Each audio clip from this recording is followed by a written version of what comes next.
Nosso estudo de hoje é a lição 62 do livro Segue-me, que tem como título Questões do Cotidiano. E não nos deixeis cair em tentação, mas livrai-nos do mal. Evangelho de Mateus, capítulo 6, versículo 13. Se fomos injustamente desconsiderados por alguém, não será mais razoável deixar esse alguém com a revisão do gesto refletido ao invés de formularmos exigências nas quais viremos talvez unicamente a perder a própria tranquilidade? Se fomos ofendidos, por que não nos colocarmos por suposição no lugar daquele que nos fere a fim de enumerar as nossas vantagens e observar com silencioso respeito os prejuízos que lhe dilapidam a existência? Se incompreendidos, não será mais aconselhável empregar o tempo trabalhado na execução dos deveres que esposamos ao invés de fazer barulho para descerrar prematuramente a visão dos outros, às vezes com agravo dos nossos problemas?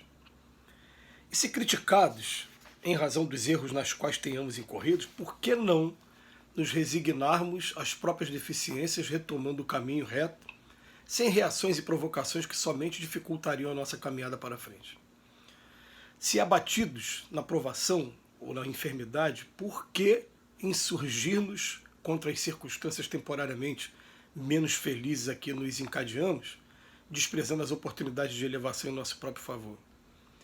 Em quaisquer lances difíceis do cotidiano, adotemos serenidade e tolerância, as duas forças básicas da paciência, porquanto, se não prescindimos da fé raciocinada para não cairmos na cegueira do fanatismo, precisamos da paciência, meditação e autoanálise, a fim de que não venhamos a tombar nos desvarios da inquietação. Hoje Emmanuel pega um trecho do Pai Nosso, que a gente vem usando sempre em nossos estudos. Não nos deixeis cair em tentação, mas livrai-nos de todo mal. A primeira observação que a gente faz é: em momento nenhum está se pedindo ao Pai, afastai de mim a tentação. É eu que tenho que aprender a resistir. Eu tenho que chegar a um ponto em que aquilo deixa de ser tentação. Aquilo vai passar a ser uma observação normal. E quando alguém chegar lá na frente e falar para mim, pô, mas você não se deixa impressionar mais por isso? Eu falei, eu já não me deixo mais porque eu já deixei muito, sofri muito, chegou um ponto que eu não quero mais isso para mim. E a gente pode dar dica para outras pessoas também, a partir do nosso exemplo, para que elas não caiam mais.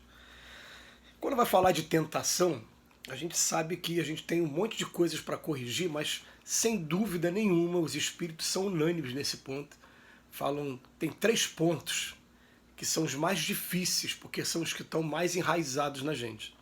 São aqueles que a gente traz desde a nossa origem como espírito, ou melhor ainda, antes mesmo de ser espírito, quando era princípio inteligente. E o princípio inteligente é aquilo que anima os vegetais, os animais, né, que vai se transformando até um dia virar espírito. Antes mesmo de ser um espírito, como princípio inteligente, a gente já usava esses 3, que são a lei de conservação, que vem seguido de uma agressividade para defender a própria vida, por isso que nós trazemos essa agressividade dentro da gente. A alimentação, já se alimentava lá como vegetal e como animal, e a reprodução, por conta disso, a sensualidade também é muito difícil, são muitas gerações até que a gente consiga sublimar. Então é uma luta muito grande contra a agressividade, contra a gula e contra a sensualidade. O Emmanuel hoje, ele deixou a gula e a sensualidade de lado. Ele vai pegar mais o lado da agressividade que a gente tem, e essa agressividade ela vai ser maior conforme for maior o egoísmo, a vaidade e o orgulho. Quanto mais a gente conseguir chegar à etapa de respeitar o ser humano na etapa que se encontra, e até olhar para ele assim, com uma certa serenidade e ao mesmo tempo com compaixão, quando ele revelar esses traços. Porque compaixão por quê? Eu vou olhar para o meu passado e vou falar, meu Deus, como eu sofri quando eu era desse jeito. Ainda bem que eu não sou mais desse jeito, mas eu tenho condições de estar ajudando de alguma maneira. Então ele coloca aqui para a gente, ó, aquilo que incomoda a gente no relacionamento social, onde tem 2 ou mais pessoas. Nós fomos injustamente desconsiderados por alguém. Tá? Injustamente desconsiderado. Eu não merecia aquilo. Não será mais razoável, ao invés de eu ficar ali querendo tirar satisfação com a pessoa, e querer até me justificar ou criar exigências, né? Deixar esse alguém com a revisão do gesto refletido, ela tomou essa... Falei, tá bom, você me desculpa, não entra muito mais em detalhe, cala a boca e continua servindo, continua trabalhando. Vai ter uma hora que ela vai ver que ó, então, foi só uma falha. Pode até se afastar da gente durante um tempo, ficar com o olho crítico, mas o tempo e os exemplos vão falar muito mais do que qualquer palavra. A gente perde muito tempo com palavras. E as palavras, elas não vão convencer mais do que o exemplo. Aí no segundo ponto ele fala, se a gente foi ofendido, ó, a gente foi injustamente desconsiderado. Agora, ofensa, já mexeu comigo aqui, já me tirou da calma, me ofendeu. Já ultrapassou aquela barreira chamada respeito, que a gente tem lá no capítulo do dever. O dever começa onde eu devo respeitar os direitos das pessoas, mas termina onde eu também quero que respeitem os meus. Se fomos ofendidos, por que não nos colocarmos por suposição no lugar daquele que fere, a fim de enumerar as vantagens, as nossas vantagens, e observar com silêncio os prejuízos que vêm para ele? Porque ó, à medida com que julga, você será julgado também. A ofensa traz um monte de energia negativa para cima da pessoa, do ofensor. Então, para que não fazer isso? É claro, se vier da gente, ele já vai estar tendo a medida dele, mas se não vier da gente, se a gente conseguir manter serenidade, vai vir de outro lugar, porque a lei de causa e efeito ela é precisa, não tem como correr dela. Então, primeiro, ó, eu fui injustamente desconsiderado, no segundo, eu fui ofendido, e no terceiro, incompreensão. Não estão compreendendo o que eu quero fazer, o que eu sou. Então, sim, não será mais aconselhável empregar o tempo trabalhando na execução dos deveres que esposamos? Porque, poxa, muitas vezes a pessoa começa a fazer uma estátua e enquanto ela está martelando ali na pedra, a pessoa não vai compreender o que você está fazendo e está achando que você está perdendo um tempo muito grande. Aí elas distraem um pouquinho, quando volta, vê aquela obra-prima e falou, ah, era isso que você estava fazendo esse tempo todo? Eu não estava compreendendo, não estava conseguindo alcançar. Então, ó, deixa, né, não será mais aconselhável empregar o tempo, continua trabalhando no seu dever, na execução do dever, como ele vem falando aqui, ao invés de fazer barulho, de querer tirar satisfação. Gente, quem tenta tirar satisfação o tempo todo está mostrando para si mesmo o quanto ainda é grande o egoísmo, o orgulho e a vaidade.